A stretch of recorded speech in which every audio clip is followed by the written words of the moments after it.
Bienvenidos, les saludo una vez más. Qué bueno que estamos en contacto a través de nuestros grupos en hogares. Cada familia está ahí en su casa y cada casa es un grupo CCI en hogar. Es un altar familiar, una gran oportunidad para tener comunión en familia, para poder abrir la palabra del Señor, orar juntos, también poder honrar al Señor con nuestros bienes y poder también adorarle.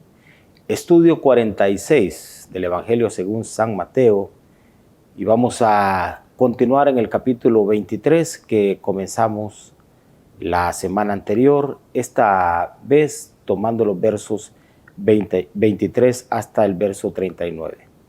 Y vamos a encontrar aquí a Jesús siempre acusando a los líderes religiosos, esta vez ya en la segunda parte de reflexión sobre el texto. Quiero refrescar a ustedes lo que les decía en el estudio anterior. Jesús tuvo ese constante asedio por parte de estos líderes religiosos que estuvieron siempre persiguiéndole para encontrar de qué acusarle.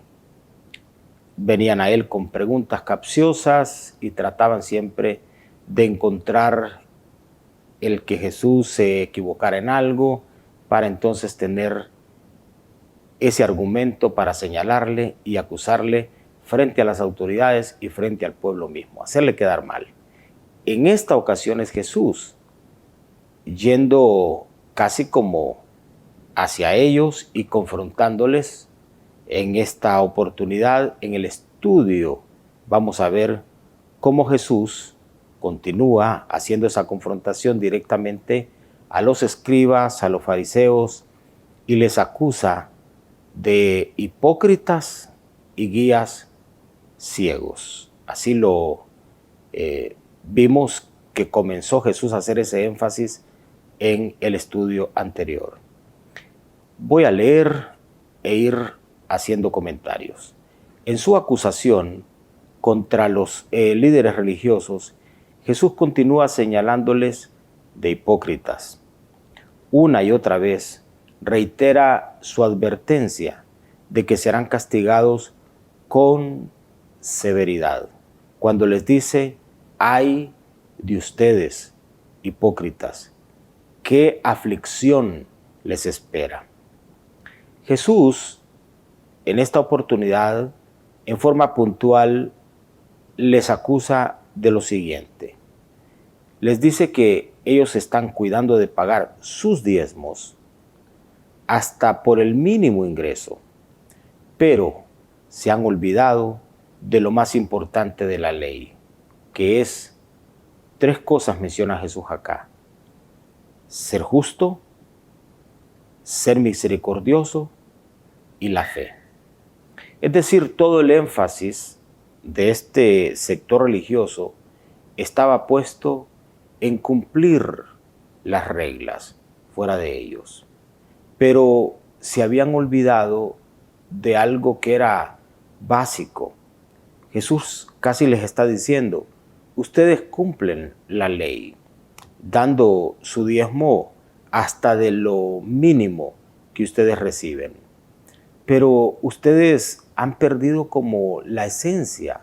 Son como una especie de cascarón andante, por utilizar un término.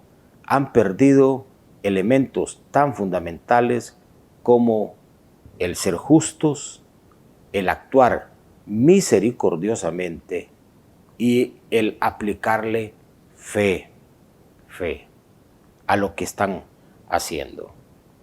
También Jesús les acusa a ellos de su esfuerzo por limpiar sus vidas por fuera y con una intención de fondo, solo para mostrar una apariencia de piedad. Pero por dentro, Jesús les indica que se han mantenido llenos de robo, llenos de injusticia, porque Jesús está apelando a la justicia, y no la justicia de este mundo, sino la justicia que viene de Dios.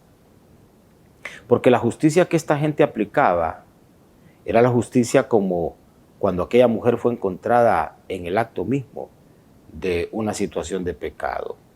No les importó la redención de esa mujer, ni les interesaba la justicia según la óptica divina. Agarraron a esa mujer, por darles un ejemplo, la arrastraron hasta Jesús y ahí la condenaron frente a él. Entonces Jesús les está diciendo a ellos: ustedes siguen llenos de robo, ustedes siguen actuando injustamente, es decir, ustedes siguen en una actitud de avaricia, permitiéndose todo tipo de excesos. Ahora, quiero mencionar, Jesús no está en contra de las aspiraciones que los seres humanos podemos tener para prosperar en la vida. Jesús está en contra de lo que son los motivos de fondo en los individuos para poder hacer esas cosas. De hecho, Jesús quiere nuestra bendición. Dios quiere nuestra prosperidad.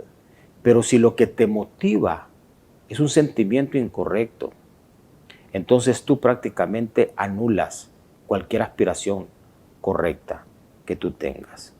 Y también, en tercer lugar, Jesús les indica que son como tumbas blanqueadas. Es decir, tienen una hermosa apariencia por fuera, pero por dentro están llenas de huesos de muertos y de toda clase de impureza que han ido dejando acumularse en su interior. Así ellos están llenos de una mezcla de hipocresía y de maldad. Entonces, esto es un golpe fuerte a una actitud religiosa superficial, que hermanos y hermanas no solo tienen o tenían estos escribas y estos fariseos. También hoy en día uno puede encontrar estas características y todos tenemos la enorme responsabilidad de buscar que nuestro esfuerzo no solo esté colocado en lo que está fuera de nosotros. He venido insistiendo con ustedes lo importante que es lo que está dentro de nosotros. Y dentro de nosotros es Dios quien puede hacer una obra. Esa obra se realiza a través del encuentro personal con Jesús, a través de rendir la vida a Dios. Qué importante es que ahora, ahí en casa, ustedes reflexionen y se pregunten a título personal y a título colectivo, ¿cuánto nosotros hemos rendido al Señor de nuestra vida interior? Pregunta personal, pero también cuánto de este hogar donde nosotros vivimos hemos rendido al Señor, para que el Señor trabaje en el interior de nuestra vida, en el interior de nuestros hogares, para que nuestro cristianismo no sea un cristianismo de fachada, sino un cristianismo que tiene el peso de la mano de Dios haciendo obra en nuestro interior. Luego Jesús hace una siguiente acusación, siempre haciendo énfasis a la hipocresía, y les sentencia como serpientes, les dice Jesús, que no escaparán de una condenación que ellos mismos están creando al no aceptar que el medio para llegar a Dios no es la ley, no son las acciones, no es la religiosidad. El medio para llegar a Dios es Jesús. Entonces ellos mismos, al desconocer a Jesús que estaba frente a ellos y al seguir insistiendo en la ley, en las prácticas y en todas esas imposiciones que ellos hacían a la gente, lo que estaban ellos era privándose a ellos mismos de la posibilidad de redención y de salvación. No porque Dios no quisiera salvarlos, porque eso iría en contra del texto bíblico que dice que Dios quiere que todos los hombres sean salvos. Claro que Dios quería que estos religiosos fuesen salvos, pero quien no quería eran ellos, porque Dios nos ha dado la libertad de poder definir y elegir qué queremos respecto no solo a cómo viviremos en esta vida, sino también en eternidad. Y Dios nos ha entregado a través de Jesús la posibilidad de tener experiencia de vida con realización mientras estemos aquí, pero igual garantizar eternidad a través de Jesucristo. Luego de los versículos 34 hasta el 36, Jesús anuncia que Él va a enviar a profetas, hombres sabios y maestros de la ley. Les está anunciando no solo una condición en que ellos se encuentran espiritualmente, sino que Jesús anuncia una entrega que el cielo va a hacer de lo que Él denomina aquí como profetas y hombres sabios, maestros de la ley. Es decir, este sector religioso sería casi como reemplazado por gente que traería consigo un mensaje esperanzador, un mensaje de redención, un mensaje de salvación. Muchos de ellos quizás no habiendo sido tan doctos en los aspectos de ley, pero con la diferencia de haber tenido un encuentro personal con Jesús. Es el caso de los discípulos y el caso de otros que Dios comenzó a levantar después de ese tiempo, que traían en su boca la revelación y el anuncio del Evangelio, que es la buena nueva de redención para los seres humanos. Leo y comento un poquito lo que está acá en nuestro estudio. Ya dijimos que Jesús les anuncia que Él va a enviar a profetas, hombres sabios y maestros de la ley. Del verso 34 al 36. Por razón de la actitud hipócrita con que ellos viven y por la ceguera espiritual con la que guían al pueblo de Dios, Jesús anuncia que Él enviará profetas, y ya lo describimos, hombres sabios y maestros de la ley. También algunos de estos que van a ser levantados, ellos los van a matar, los van a crucificar, y a otros los van a azotar con látigos y los van a perseguir de ciudad en ciudad.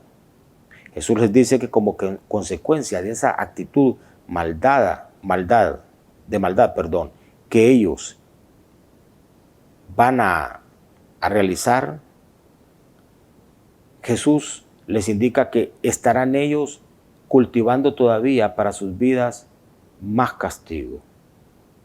Es decir, Jesús ya indica que por causa de venir y ser de alguna manera instrumento de Dios, para que Dios a través de uno, de tu vida, tú puedas anunciar la verdad de Dios, eso tiene como resultado reacción de algún lado.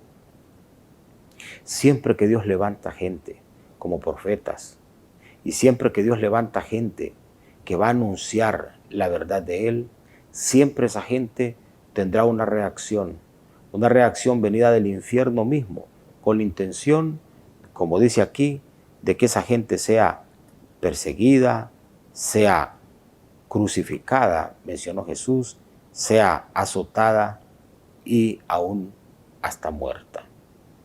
Ese fue el caso de varios de los profetas antes de esta clase religiosa a la cual Jesús estaba acusando, pero aún después de ellos. Uno de ellos, Juan el Bautista, que anunció la llegada del Señor y terminó prácticamente decapitado. Se cuenta de los discípulos que muchos de ellos sufrieron persecución. El resultado fue que varios de ellos murieron aún crucificados también. Pablo experimentó la cárcel en reiteradas ocasiones, producto del anuncio que hizo de la buena nueva. Ya al final del estudio, de los versículos 37 hasta el 39, encontramos el lamento de Jesús sobre Jerusalén. Luego, después de haberles hablado a estos religiosos, Jesús le habla a Jerusalén y trae consigo el lamento de que ella haya asesinado a los profetas y a los mensajeros y que haya rechazado el amor que él quería mostrarle. El desahogo de tristeza está dirigido a Jerusalén, porque esta ciudad, siendo la capital, corazón y centro de Israel, simboliza, hermanos y hermanas, el espíritu o la actitud de la nación como un todo. sea, ahí encontramos el alto significado que tiene una capital para un país. Una ciudad tan importante como Jerusalén. Y Jesús no solo le da la connotación de eso en términos geográficos, sino en términos espirituales. Y Jesús lamenta el hecho de que a Jerusalén fueron enviados profetas y gente que trajo consigo el mensaje del amor de Dios. Porque recuerden ustedes que el Evangelio, la buena nueva, resume el mensaje del amor de Dios hacia la humanidad. La reacción de la gente de esta ciudad fue una reacción de rechazo hacia ese mensaje, de repudio hacia ese mensaje, pero también fue una reacción de agredir a aquellos que traían el mensaje. Y Jesús está lamentando cómo el peso de esa actitud, de esa ciudad, va a traer consigo para la ciudad misma desolación. Jesús insiste en el esfuerzo de cómo Dios trató de reunir a la gente en Jerusalén como la gallina junta a los polluelos. Sin embargo, insisto, siempre la reacción fue una reacción de rechazo a ese mensaje. Finalmente, Jesús anuncia el abandono y la desolación, que les decía hace un momento, en que quedará la casa de ellos. Jerusalén, como nosotros sabemos, después vivió experiencias sumamente complicadas. Aún la agresión para destrucción de la misma ciudad. Solo llamo la atención de ustedes a esto. Creo que nosotros debemos de pedir a Dios sensibilidad en nuestro corazón para nunca permitir que a la voz de Él nuestra respuesta sea una respuesta de rechazo y una respuesta que obstaculice el que ese mensaje nos pueda alcanzar por dentro. Para cambio, Dios viene en forma amorosa, como lo está haciendo en esta oportunidad, a nuestra vida, con la intención de ayudarnos. Ese es todo el deseo del corazón de Dios. Nunca interpretemos que Dios se acerca con la intención de hacernos daño. Dios siempre se acerca con la intención de amarnos, de acompañarnos, de ayudarnos, de asistirnos. No nos empecinemos nosotros en tratar de vivir a solas, haciendo a un lado a Dios. Muy bien, les voy a compartir lo que es el texto a través del cual buscamos que se siga reflexionando y que también el texto sirva para memorizar.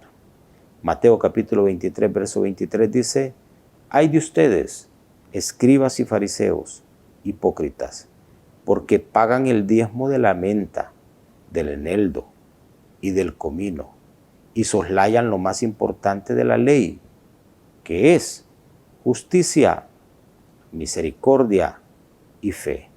Es necesario que hagan esto, pero sin dejar de hacer aquello».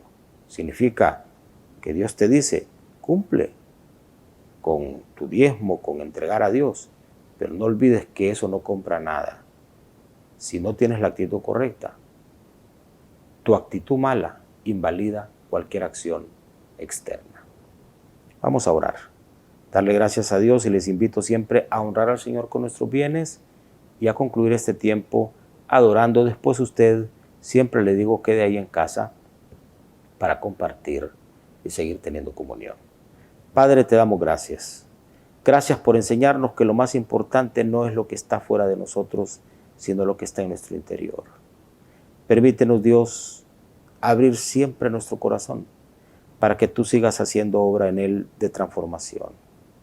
Y gracias, Padre, por enseñarnos también que debemos de ser dóciles al llamado y a la voz tuya para cambio.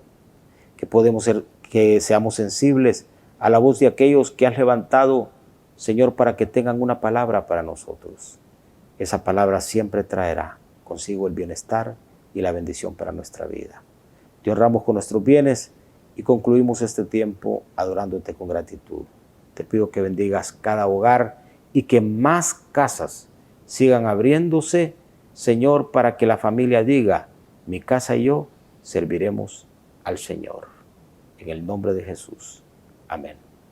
Que el Señor les bendiga.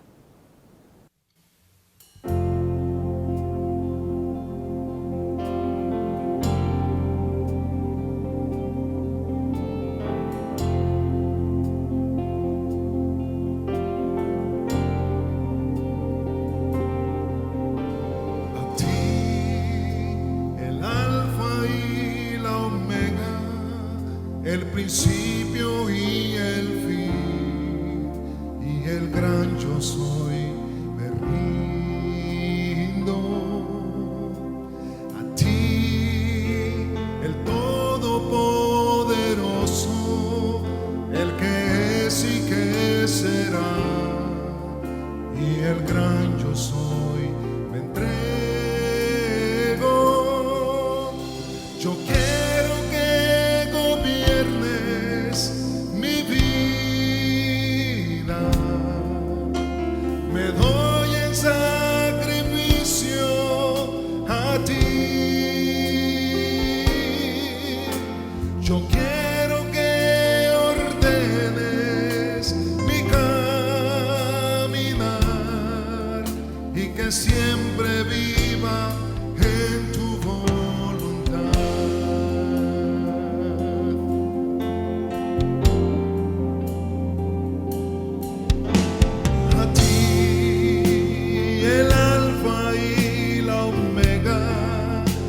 Principio y el fin, y el gran yo soy, me rindo a ti, el Todopoderoso, el que es y que será, y el gran yo soy.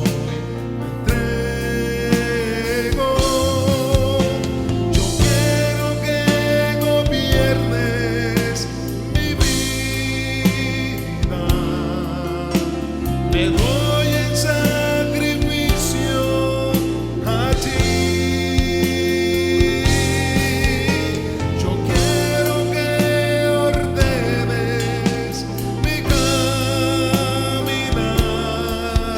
y que siempre viva en tu voluntad.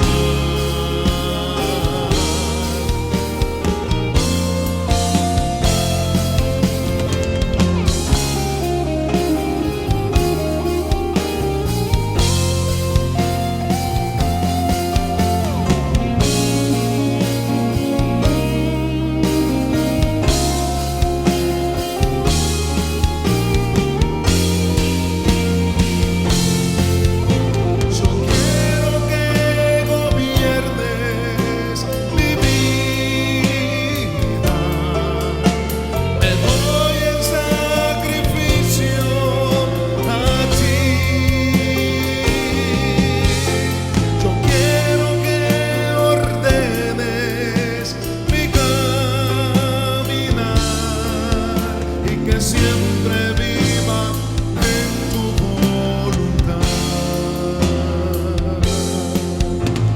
Siempre